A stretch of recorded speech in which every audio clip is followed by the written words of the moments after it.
In this video, we will delve into the concepts of electronegativity and electron affinity. These two ideas are closely intertwined, with high electronegativity generally corresponding to high electron affinity. But what exactly do these terms mean? Electron affinity refers to the degree to which an atom attracts electrons or its affinity for electrons. In simpler terms, it signifies how much an atom likes or desires electrons. On the other hand, electronegativity is a more specific concept. It pertains to the willingness of an atom, when involved in a covalent bond, to retain or hug the electrons shared with another atom. Now, what do I mean by hugging electrons? So let me jot this down. When we talk about an atom's indication to hug electrons, we are referring to its desire to retain the electrons and have them spend more time closer to itself than to the other atoms in the covalent bond. This notion captures how much an atom likes electrons or the affinity it has towards them, essentially. It reflects how much an atom wants electrons. These concepts are closely intertwined, especially within the context of covalent bond. Electron affinity can be seen as a slightly broader concept, but both concepts align with each other. To make electronegativity more tangible, let's consider one of the most well-known examples of covalent bonds found in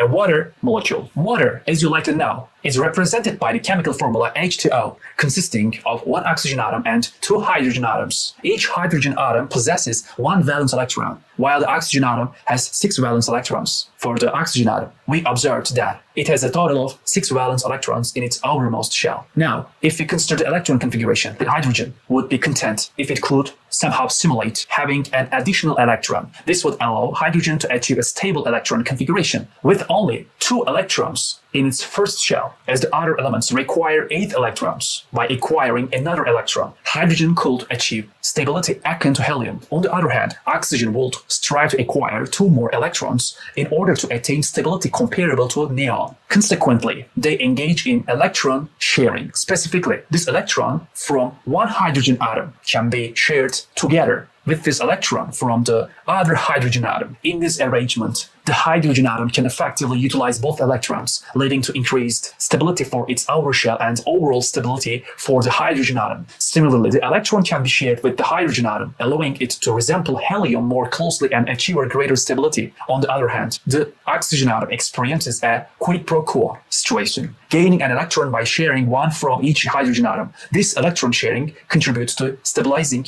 the oxygen atom, similar to the electron configuration of neon. However, it is important to note that in covalent bond, electron sharing is only equal when the atoms involved have equal electronegativity. In the case of oxygen and hydrogen, their electronegativities differ. Oxygen has a greater affinity for electrons and tends to hug them compared to hydrogen. Consequently, the shared electrons will not spend an equal amount of time around both atoms. In my previous illustration, I represented the valence electrons as dots to simplify the concept. However, we are aware that electrons exist in a kind of cloud-like distribution around the nuclei of atoms. In the case of this covalent bond, the 2 electrons involved will spend more time in the vicinity of the oxygen atoms than around the hydrogen atoms. This is due to the fact that oxygen is more electronegative, and we will explore the trends related to electronegativity shortly. This concept holds great significance in chemistry, particularly when studying organic chemistry, because of the higher electronegativity of oxygen and the resulting unequal electron distribution. A partial negative charge forms on the oxygen side, while partial positive charges manifest on the hydrogen side. These characteristics play a crucial role in determining the properties of water, which we will delve into further in subsequent videos. Moreover, when you delve into the realm of organic chemistry, the likelihood of reactions and the formation of various molecules can often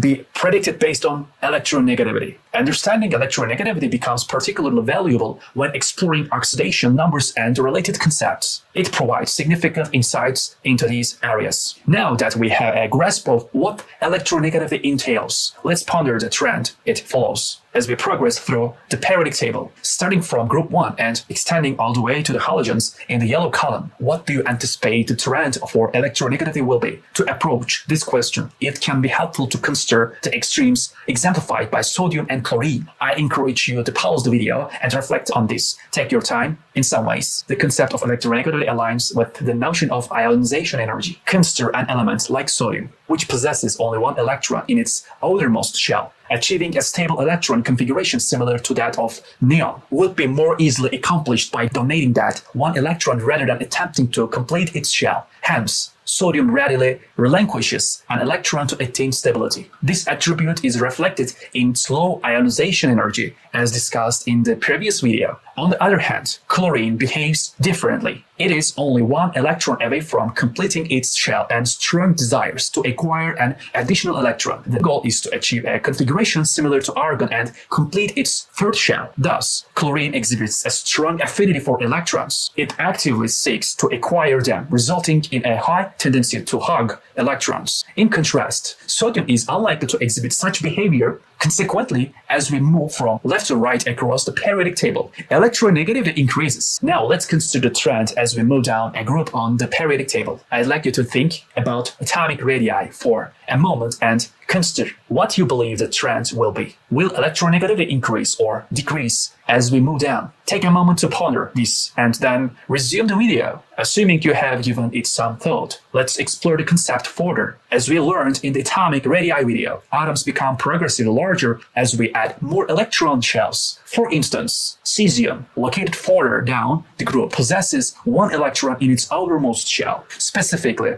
the sixth shell. Conversely, elements like lithium or hydrogen, which are located higher in the group, also have one electron in their outermost shell. However, the 50-50 electron in cesium's outermost shell is significantly farther away from the nucleus compared to the outermost electron in lithium or hydrogen. Due to these factors, there is increased interference between the outermost electron and the nucleus due to the presence of other electrons in between. Additionally, the outermost electron in cesium is more distant, making it easier to remove. Consequently, cesium is highly likely to give up its electrons and exhibits a greater propensity to do so compared to hydrogen. Hence, as we descend within a group, electronegativity decreases. Based on this understanding, the most electronegative atoms will be located in the top right of the periodic table, precisely in this region. These elements are the most electronegative. It's worth noting that we may not often focus on the noble gases since they are relatively unreactive and do not readily form covalent bonds. This is because noble gases are content, and on the other hand, the elements located in the bottom left of the periodic table, such as cesium, exhibit the least electronegativity. They are often referred to as highly electropositive. These elements possess only one electron to donate, which would allow them to attain a stable electron configuration akin to xenon. Similarly, the group 2 elements situated in this region